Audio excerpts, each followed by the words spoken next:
अथ नारद उवाच प्रणम्य शिरसा देवं गौरीपुत्रविनायकं भक्त्वा संस्मरे नित्यमायुष्कामार्थसिद्धये।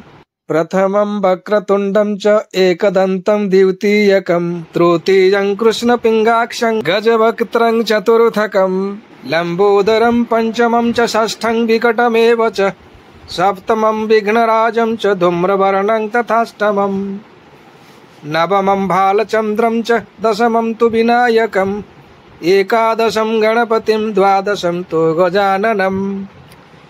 द्वादशैतानि नामानि त्रिसन्ध्यः पठेन्नरः न च विघ्नभयं तस्य सर्वसिद्धिकरं परम्। विद्यार्थी लभते विद्यां धनार्थी लभते धनम् पुत्रार्थी लभते पुत्रो मोक्षार्थी लभते गतिम्। जपेत गणपतिस्तोत्रं षड्भिर्मासैः फलं लभेत संवत्सरेण सिद्धिं च लभते नात्र संशयः।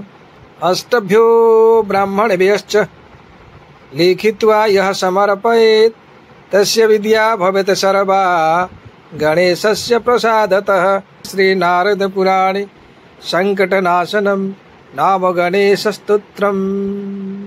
हरिः ओम।